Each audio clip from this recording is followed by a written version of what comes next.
وہ لوہا زنگ آلود ہو جایا کرتا ہے، وہ لوہا زنگ آلود ہو جایا کرتا ہے۔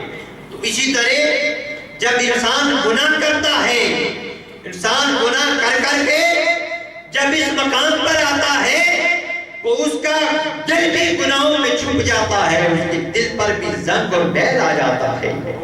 تو صحابہ اکرام عرض کرتے ہیں یا رسول اللہ صلی اللہ علیہ وسلم، آقا اگر لوہے کو زنگ لگ جائے تو اس کی صفائی کا طریقہ تو یہ ہے کہ اس لوہے کو آگ میں رکھا جاتا ہے، آگ کی تپش میں رکھا جاتا ہے، اس کا زنگ دور ہو جایا کرتا ہے۔ آقا ارشاد فرمائیں کہ اگر انسان کے دل پر زنگ لگ جائے، انسان کے دل پر میل آ جائے، آقا وہ کس طرح دور کرے؟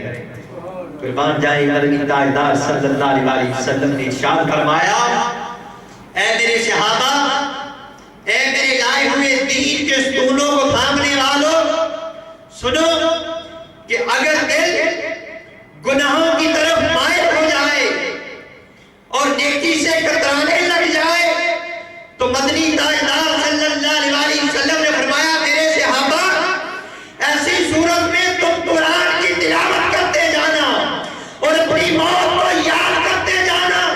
جو تم قرآن کی تلاوت کرتے جاؤ گے تمہارے دل سے نظام اترتا جائے گا، تمہارے دل صاف ہوتے جائیں گے، اور جب تم اپنی موت کو یاد کرو گے تو اس سے تم توبہ کرو گے، اور جب تم اللہ کے حضور توبہ کرو گے تو اللہ تمہارے گناہوں کو معاف فرما دے گا۔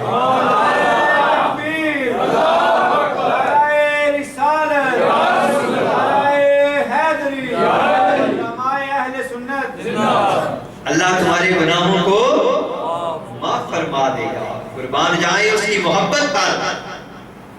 یہ جو فرمایا کہ قرآن کی تلاوت کرنا، تو بندہ جب قرآن کی تلاوت کرتا ہے، غور و فکر سے اس قرآن مجید کو پڑھتا ہے، تو وہ قرآن کا نور بندے کے سینے میں اتر جاتا ہے، بندے کے دل میں گامزن ہو جایا کرتا ہے۔ اس لیے فرمایا لوگوں قرآن کی تلاوت کثرت سے کیا کرو، ارے قرآن کو زیادہ پڑھا کرو، تاکہ قرآن جو نور عطا کر رہا ہے وہ تمہارے دلوں میں بھی اتر جائے، اس کی روشنی تمہارے دلوں کو بھی مل جائے۔ اور موت کا ذکر اس لیے فرمایا لوگوں، موت ایک ایسی حقیقت کا نام ہے کہ جب انسان اپنی موت کو یاد کرتا ہے، اپنی موت کو یاد کرتا ہے، تو انسان کی نظر اپنے گناہوں پر چلی جاتی ہے کہ میں نے کتنے گناہ کیے زندگی میں، اور جب انسان کی نظر اپنے گناہوں پر آتی ہے تو انسان سچے دل سے طائف ہو کر اللہ کے در پر آ جاتا ہے۔ مالک میری ساری زندگی گناہوں سے لت پت ہے، میرے مالک کریم تو معاف فرما دے۔ تو جب بندہ اللہ کی دہلیز پر آتا ہے شرمسار ہو کر، تو اللہ پاک اس بندے کے گناہوں کو معاف کر دیتا ہے، اللہ پاک اس بندے کے گناہوں کو معاف کر دیتا ہے۔ دوستان محترم، جب انسان کے قلب کی کیفیت یہ ہو جائے، انسان کے باطن کا حال یہ ہو جائے کہ بندہ جب شرمسار ہو کر اللہ کے در پر آتا ہے تو خدا کی قسم جتنا گناہگار ہو اللہ پاک اس کی بخش و مغفرت کر دیتا ہے۔ اور آج کی رات خصوصی طور پہ وہ رات ہے کہ جتنا کوئی گناہگار ہو جب سچے دل سے طائب ہو کر اللہ کے حضور آتا ہے تو رب کی ذات معاف فرما دیتی ہے۔ آخری حدیث مبارکہ، کیونکہ ٹائم تھوڑا ہے تو میں آخری حدیث پہ اکتفا کر رہا ہوں۔ مسلم شریف کی حدیث مبارکہ کہ ایک عورت جو زنا سے حاملہ ہو گئی تھی، گناہ کا ارتکاب کر بیٹھی تھی، حضور تاجدار کائنات صلی اللہ علیہ وسلم کی خدمت میں حاضر ہوئی اور عرض کیا یا رسول اللہ صلی اللہ علیہ وسلم، آقا میں قابل حد ہوں، مجھ پر حد جاری فرمائیے، مجھ پر حد جاری فرمائیے۔ مدنی تاجدار صلی اللہ علیہ وسلم نے اس کے سرپرست کو بلایا، آپ نے فرمایا کہ اس عورت سے اچھا حسن سلوک کرنا، اور جب اس کا بچہ پیدا ہو جائے تو اس کے بعد اس عورت کو میرے پاس لے آیا۔ اس شخص نے حضور کی وصیت کے مطابق جب وہ بچہ پیدا کر چکی تو آقا کی بارگاہ میں لے کر حاضر ہو گئے۔ سرکار دو عالم صلی اللہ علیہ وسلم نے ارشاد فرمایا کہ اس عورت کے کپڑے اچھی طرح باندھ دیے جائیں۔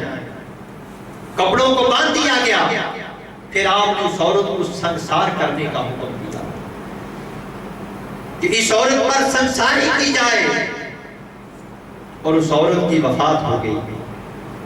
جب اس عورت کی وفات ہو گئی تو قربان جائیں حضور کی رحمت پر مدنی تاجدار صلی اللہ علیہ وسلم نے اس کی وفات کے بعد خود ہی اس کا جنازہ بھی پڑھایا، خود ہی اس کا جنازہ بھی پڑھایا۔ تو جب سرکار دو عالم صلی اللہ علیہ وسلم نے اس زانیہ عورت کا جنازہ پڑھایا، حضرت عمر فاروق رضی اللہ تعالیٰ عنہ آپ عرض کرتے ہیں آقا کی بارگاہ میں، یا رسول اللہ صلی اللہ علیہ وسلم، آقا آپ نے اس زانیہ کی نماز جنازہ پڑھائی ہے؟ تو مدنی تاجدار صلی اللہ علیہ وسلم نے فرمایا کہ اے عمر، اس عورت نے ایسی توبہ کی ہے کہ اگر وہ مدینہ پاک کے 70 آدمیوں پر تقسیم کر دی جائے، 70 آدمیوں پر بانٹ دی جائے، تو اس نے اتنے سچے دل سے توبہ کی ہے کہ وہ سارے کے ساروں کو پوری ہو جائے۔ اتنے سچے دل سے اس عورت نے توبہ کی ہے کہ وہ سب کو پوری ہو جائے۔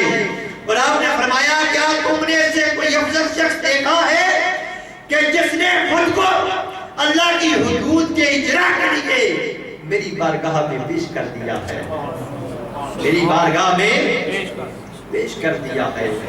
تو جب حضور کی بارگاہ میں پیش کر دیا تو وہ ایک گناہ تھا، گناہ کا ارتکاب کر بیٹھی تھی، مگر جب سچے دل سے توبہ کی، جب انسان سچے دل سے توبہ کر لیتا ہے تو اللہ پاک کی ذات اس بندے کو بخش دیتی ہے، اس بندے کی بخش و مغفرت فرما دیا کرتی ہے۔ دوستان محترم، آج کی رات وہ رات ہے کہ اللہ کے حضور کے گڑانے کی یا وہ بکا کرنے کی، کہ اگر ہمارے دل میں یہ بات اتر جائے، اگر ہمیں اس چیز کا احساس ہو جائے، ہمیں اس چیز کا پتہ چل جائے اور یہ بات ہمارے یقین میں بدل جائے، تو خدا کی قسم جب بندہ شرمساری کی چند آنسو اللہ کے حضور گراتا ہے تو اللہ پاک اس بندے کو معاف کر دیتی ہے، اللہ پاک اس بندے کو معاف کر دیتی ہے۔ آقا کریم علیہ السلام نے توبہ کا ذکر کرتے ہوئے مدنی سرکار صلی اللہ علیہ وسلم نے صحابہ اکرام کو فرمایا کہ ایک ایسا شخص تھا جو بڑا ہی گناہگار تھا، فاسق و فاجر تھا، تو جب اس کی موت کا وقت آنے لگا تو اس نے اپنی اولاد کو وصیت کی کہ جب میں مر جاؤں، جب میرا وصال ہو جائے تو لکڑیاں لا کر لکڑیوں کے درمیان میں مجھے رکھ کر